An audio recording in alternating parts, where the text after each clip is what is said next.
Hi Water Signs, Cancer, Pisces, and Scorpio. Welcome po sa ating channel. At ito ay inyong Daily Gabay Tarot Reading for November 13, 2023. Please be reminded that this is general reading po, so maaari kayong makarelate o hindi. Just take what resonates. Gamitin ang reading na ito bilang gabay lamang. Balik po kayo dito bukas para sa ating Daily Gabay Tarot Reading. Please like, subscribe, and click bell button for notification para po updated po kayo sa daily tarot reading natin. Para po sa gusto magpa-reading, maaari nyo pong makuhang link na sa description box po ito. Message nyo lang po ako sa messenger. Maraming salamat po. Spirits guys, ano po ang ganap? Ano po ang ganap sa araw na ito ngayong November 13, 2023? Para po kay water signs, Cancer, Pisces, and Scorpio po ngayong November 13.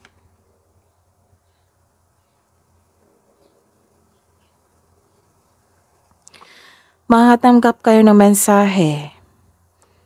Makatanggap kayo ng mensahe or may nakipag-communicate sa inyo or makatanggap kayo ng news.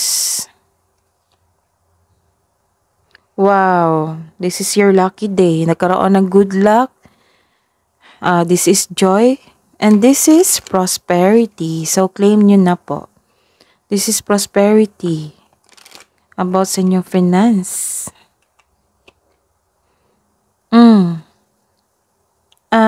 Mag-ingat kasi may nakita kong conflict dito. Conflict sa isang sitwasyon or sa isang bagay or sa isang tao. May tutol po sa inyong desisyon po. Nagkaroon po ng away kasi may drama dito eh. Nagkaroon ng away dito.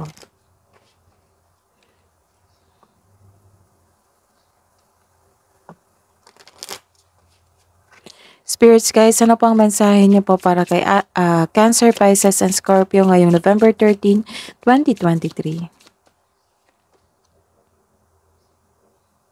Think big for your future.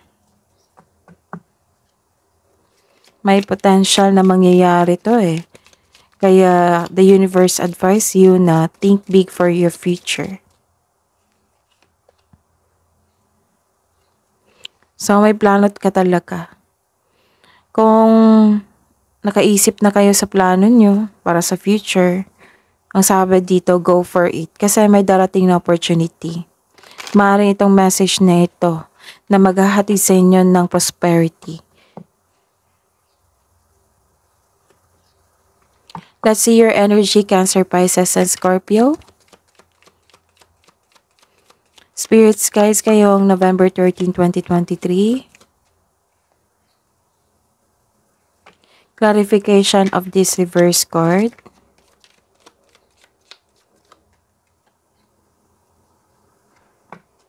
Career and money. Career and money po. Career and money ni Cancer, Pisces, and Scorpio ngayong November 13, 2023. Spirits guide. Clarification of this reverse card.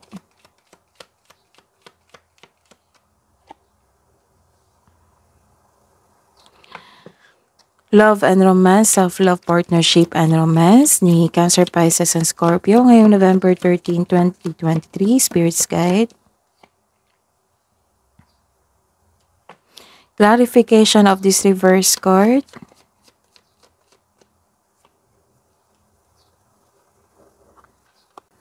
Sa araw na ito, ngayong November 13, 2023, para po kay Cancer, Pisces, and Scorpio, you have a reverse card here. You are pressured, you felt exhausted, maaaring sa trabaho po ito, or pressured kayo sa dumating na mensahe po or daladalang balita. You felt exhausted dito eh. May moment po na ayaw mo tapusin yung trabaho nyo o relasyon. Pinipressure mo yung sarili mo dito eh para magtagumpay o naging perfectionist ka. Kaya po nagkaroon ng burnout dito. So, subukang kunin mo lamang kung ano ang maaari mong kunin, yung kaya nyo lang po. May nakita rin akong intriga dito eh. This might be a message, intriga. May ganap na intriga, so mag-ingat po sa taong manloloko. And this is a reverse card again. This is the clarification of your first card here.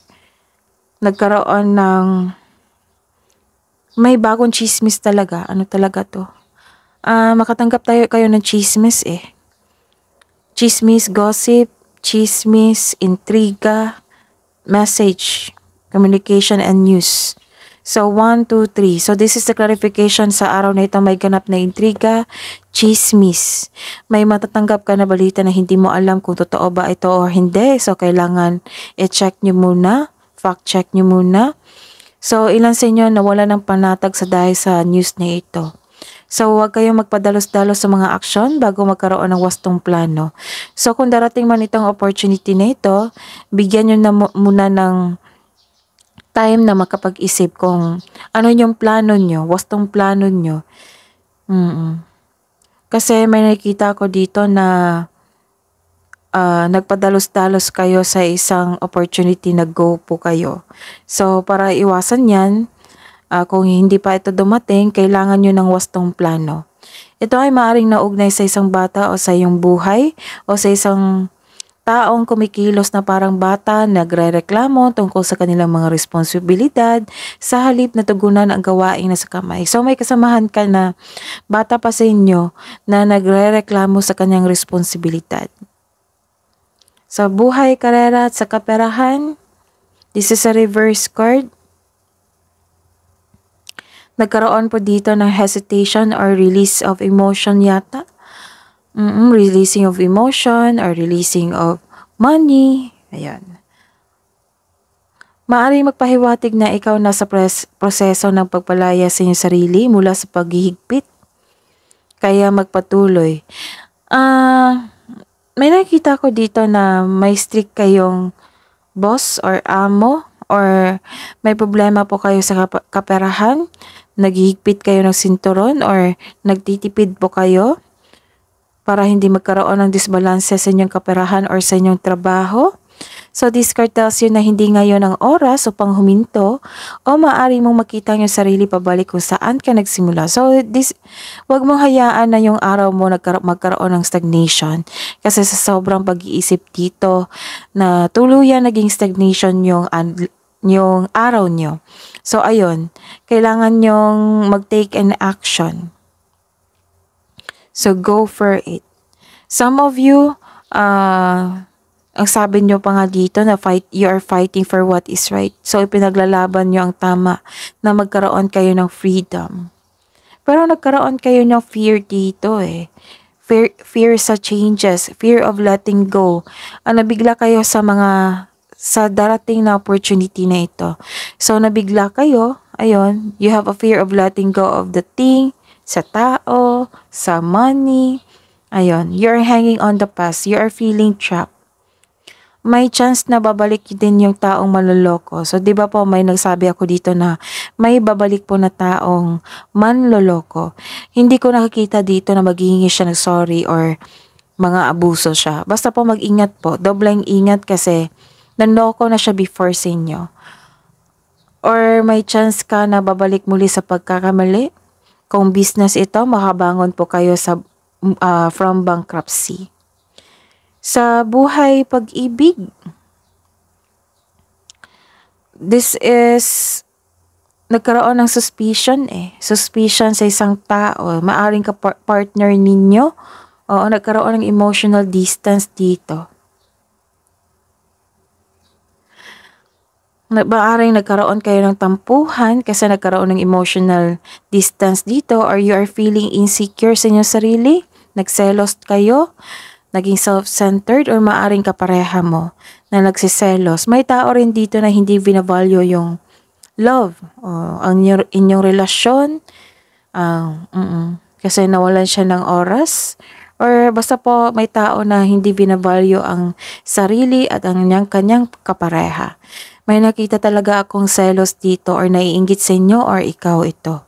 So this card may be asking you na mag-open ka sa taong may issue sa iyo without worrying about being rejected or judged. And ayun, disappointment. disappointment, jealousy, lack of inspiration, na may nakita rin akong delay dito. Nagkaroon ng delay sa inyong plano, nagkaroon din ng disconnection sa inyo. This is the confirmation, clarification of your card here. Nagkaroon ng disconnection sa isang tao, nagkaroon ng emotional distance. So, ayun. Siguro it may be frustrating or disappointing pero kailangan mo itong pagdaanan. Part ito na yung learning journey. Be still flexible and patient is what required at this time. Hidden truth, anong iniisip mo, anong iniisip niya? Para po sa mga single na Cancer, Pisces, and Scorpio ngayong November 13, 2023. I want to tell you how I feel. So, my secret admirer kayo. And I knew exactly what I was doing. Para po sa mga may relasyon, buhay mag-asawa. Hidden truth po. Anong iniisip mo, anong iniisip niya?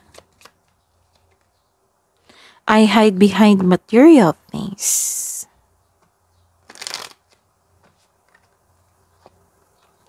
It's time for me to heal now. That's good.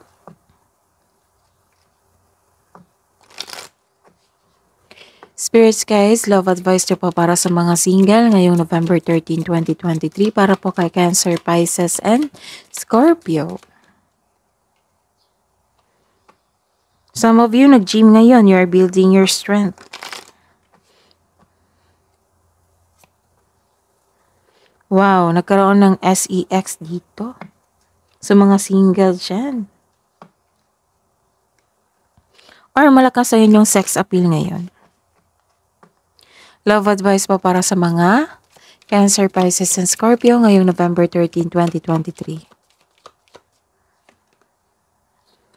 Nagkaroon talaga ng conflict dito. May intense. The intensity of a true soul connection and includes great highs and great lows.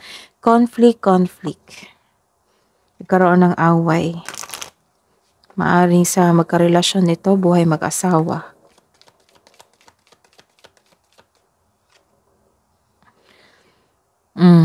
Maging okay din kayo. Every relationship has magical moments that can be rekindled.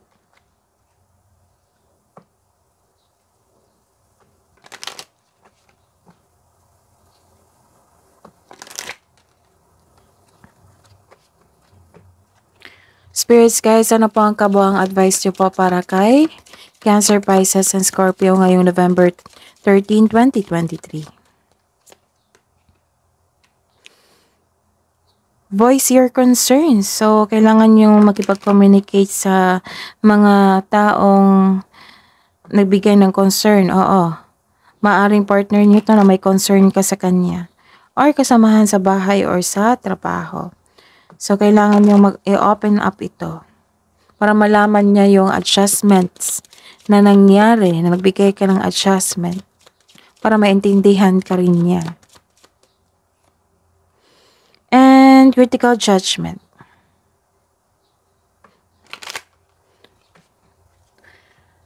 Spirits guys, angels, archangels, guardian angels, message niyo po para kay Cancer, Pisces, and Scorpio.